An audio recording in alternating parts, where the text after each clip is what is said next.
Hi everyone, welcome back to a video on my YouTube channel.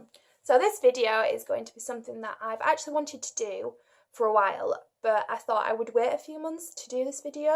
So this is going to be why I chose postgrad.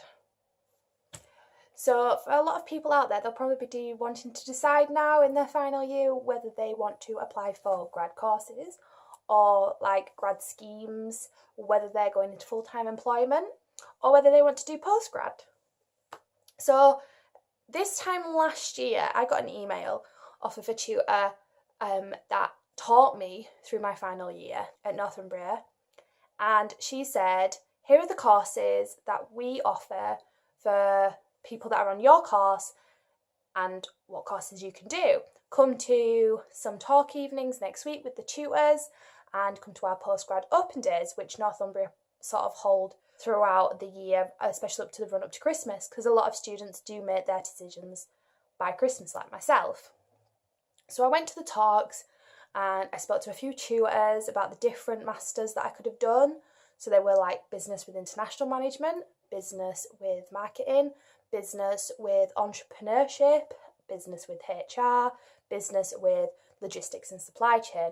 And at the time I thought, I don't really know which one I want to do. And I thought I would pick business with international management. It seemed like one that I would be interested in. I liked the modules that they were going to be doing, and I thought that sounds okay. Yeah, I'll go with that one.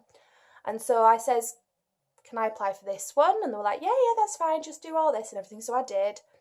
And then as it got closer to Christmas, I sort of researched the other master programs and spoke to a lot more tutors, and obviously I was handing in assignments, so it wasn't at the front of my mind. It should have been, but it wasn't, because I wanted to hand in my first assignments for the semester and get them out of the way.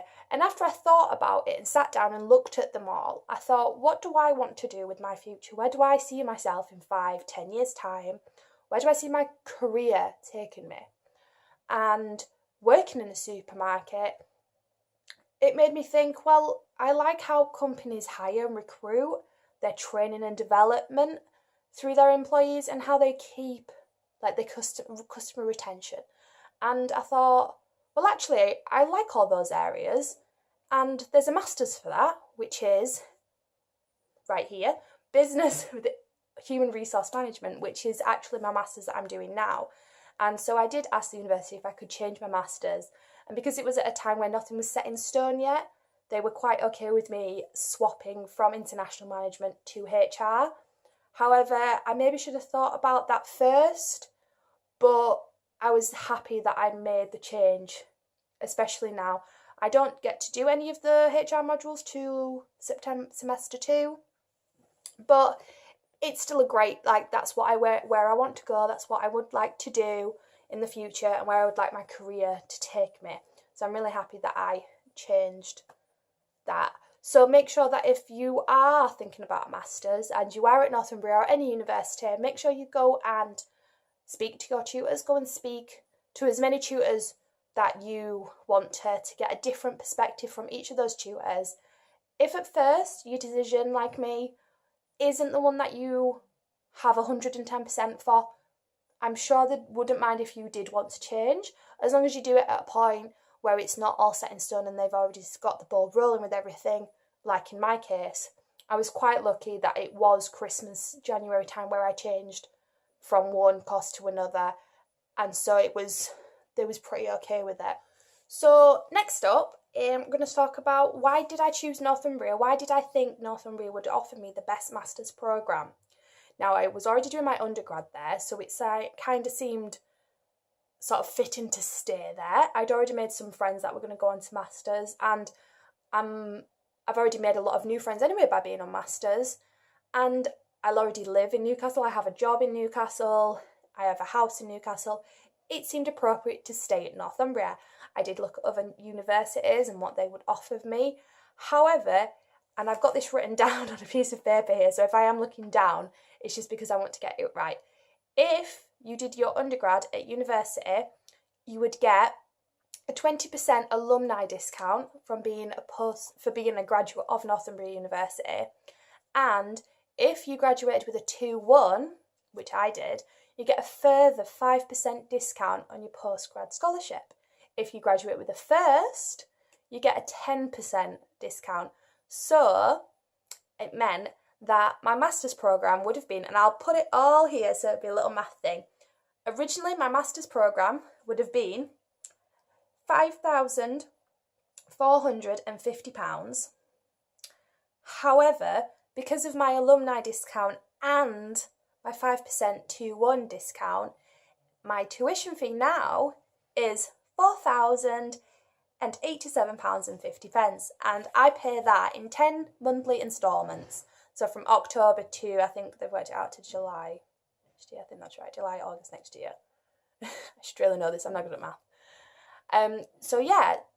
So moving on, going on from that, how do I pay for a master's? So it's not like your undergrad where you apply for a student loan through Student Finance England and you go on your parents' income and what you need, so a maintenance loan and a maintenance grant. The government rolled out last year into this year a 10 grand postgrad loan for anyone in the UK wanting to carry on their studies. Now, this was a massive, massive weight lifted off of my shoulders because this time last year, I didn't really know how I was going to fund my master's. Would I have to start saving up? Would I have to look at getting a bank loan? Would I even have to ask my mum and dad to help me out? I didn't know the funding that was available. And they said, the government are rolling out this scheme. It may be available to you. It should be, because they want to roll it out for next year, which is obviously now. So luckily enough, I was able to apply for the Student Finance England government 10 grand loan for postgrads. So I will put a link in the description below where you can go and actually look at that information on the Student Finance England page, and they'll give you all the information there and where you can apply for it and how, when the application's open around May to July time next year. Mine was over the summer. They may bring it forward because obviously they've done it. Now, 10 grand may seem a lot of money to people out there, especially when maybe for your undergrad you didn't get as much. However, you do have to pay for your masters. So 4 grand of that is already accounted for to pay for my masters. The rest of it, I'm going to live off of to pay my rent, my accommodation where I live, getting to and from uni, and paying for general bills. So it does seem a bit daunting, and financially I was a bit scared because I didn't know how I was going to be able to live with a little bit less money. But at the moment I'm coping. I've been able to do things that are outside of university, and I've still been able to socialise with my friends that I've made. So obviously go and check out that link below. But you can obviously apply for up to 10 grand. So if you already live at home with your parents, you may not want to have the full 10 loan because you still have to pay it back. So you may want to request 4 grand or 5 grand or either or. So that was a massive weight, as I've said, lifted off my shoulders financially. However, I still have my part-time job, which I'm not going to mention where, but I do have a part-time job which I've had for two years, a couple of months now, and I wouldn't have been able to do my undergrad without them because the money that I earn, I was working up to 16 hours, maybe a bit more in my first year, and that did help pay off my overdraft that I had at the time because I was in second year, and it helped me put money away for like now because I've reduced my hours at work. Due to being a postgrad, I knew that my hours would mean that my hours at university would be more. I would have to do more independent work, and it would be a lot more harder than undergrad, and I'm already finding that out now. It is a lot harder than undergrad. So I reduced my hours at work. So this is one thing that you may have to consider when taking on a postgrad. If you already have a part-time job, you may want to sit down with your manager and say, look, I'm thinking about doing a postgrad next year. Would there be a possibility of reducing my hours to maybe 1 full day a week or 1.5 days? You can talk to your manager and see what they sort of suggest and stuff, because at the end of the day, you're going to be paying for your masters there and then. And if it's something that you really want to do, and yes, I'm going to be losing out a little bit of money from my part-time job, but the extra time you can either use it to chill out and just relax from uni, or you can use it to do your uni work. Obviously, I'm not saying every day off, chill, but you do need time to just sit down, relax after having a very hectic day at uni. So that is also one other thing to consider. Make sure that you financially sit down and work out if you can afford to spread out your 10 grand or however amount you request over the year. And if your part-time job can reduce your hours, can you still live off of that money? I'm lucky that I can. And I've also put some money aside to help me through that as well. Another reason why I chose Northumbria over any other university as well is because of the opportunities that the Northumbria Students' Union offer. So in my final year, I did a hell of a lot of volunteering through the Students' Union, through RAG, through NSU Community Week, and also the elections that were held. I've also been able to carry that on through this year, so I've been able to still take part in all those things, but I've also been able to now help out on NSU Media. The Student-Led Teaching Awards rewards tutors for going above and beyond through the whole year. So you have different categories. So maybe that is something that you may want to consider when coming to Northumbria as a student, or if you're doing your postgrad and you've got a few extra hours a week, head over to the Students' Union and see what they can offer you to enhance your CV and make you the best candidate for a job out there. So without the Students' Union as well, and their advice and their help, I wouldn't have been able to do a master's, because they were the ones who I went to last year and was like, is a master's for me? Can I financially do this? Can I still help out in the Students' Union? Can I still volunteer? And they sort of was like, as long as it doesn't affect your work, as long as it doesn't affect your degree, we're more than happy for you to volunteer. So Northumbria Students' Union have also helped me through my final year, and another reason why I've stayed at Northumbria University for my postgrad. So you might be thinking, what difficulties am I going to find on a master's? Is it going to be like an undergrad? How much is the coursework going to be? The workload, the lectures, the timetabling? Now, don't get me wrong, I've actually had a few timetabling issues already, but that is the same with every year, every course. There's always a few glitches here and there. Luckily enough, they've all seemed to ironed out now. The tutors have been very informative with us. They've been telling us, they've been asking us, do you have any timetabling issues still? Do you still have any of these issues? Don't worry about that, we can work around it. And they've been really, really helpful. So what other difficulties may you face? Now, the workload will increase massively. So being on a business master's degree, I have 6 modules spread over the year. And this semester I am doing, I'm just going to count them: strategic, development, academic, dissertation. I'm sure that's 4 out of the 6. I might be wrong. But they are spread over this year. And this semester I'm in about 20 to 25 hours a week. Now, some weeks I'm not in as much, some weeks I'm in a little bit more. But they're very long days. They range from 9 to 6. If you watch my vlogs, you will see that I have been saying, oh, I'm a full day at uni, I can't vlog, full day at uni, I may not be able to do this, I may be able to do that. So the workload increases, the amount of days that you're in uni, the amount of hours you are in uni will increase. Now, that you may think that you are not going to be able to do all your seminar prep and all your other work and still have a social life and still have a home life. And balancing all that can be pretty hard, and it has been. And for me as well, I'm trying to balance uploading videos to YouTube still and making blog posts. And I have been thinking about it and how am I going to do it. And I have actually sacrificed a few things socially because I still want to upload videos to YouTube for you lot out there to watch them, to get inspiration from, and hopefully to help someone out there that may be in my situation last year and didn't know how to choose a master's and where to choose it. And if one person out there watches this video and goes, I'm going to do a master's now because I've watched that video and I'm a lot calmer, then that's why I do these videos. So balancing university and social life and having a part-time job is very difficult. However, top tip, be organised.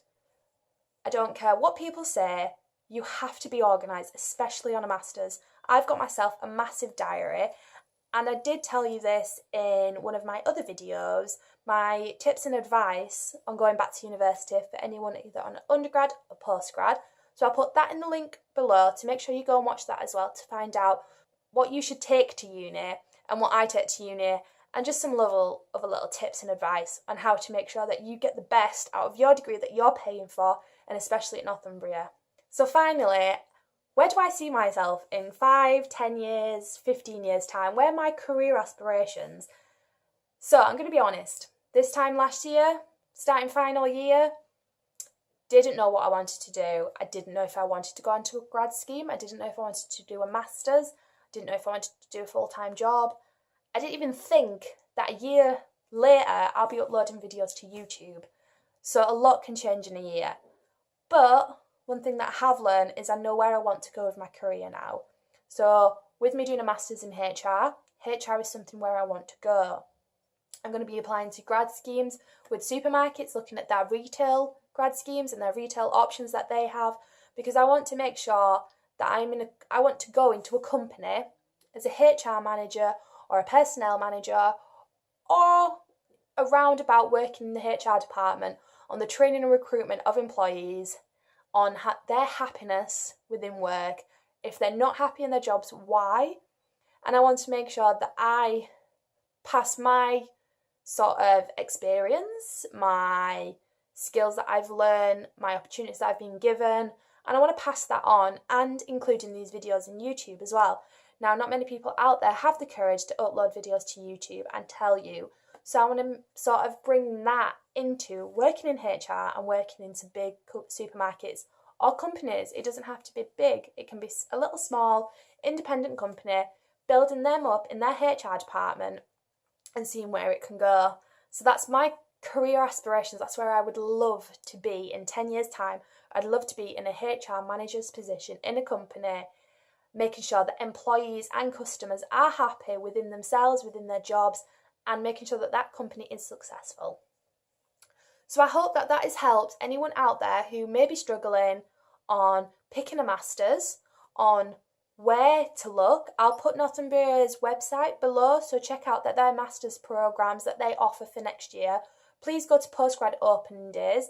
If you do have any questions, please pop me an email. My email is in the description below, and I'll make sure that if I can't answer any questions, that I'll pass it on to a member of Northumbria so they can help you. So if you did like this video, please give me a thumbs up.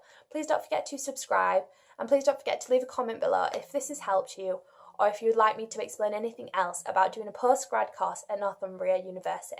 So for now, bye!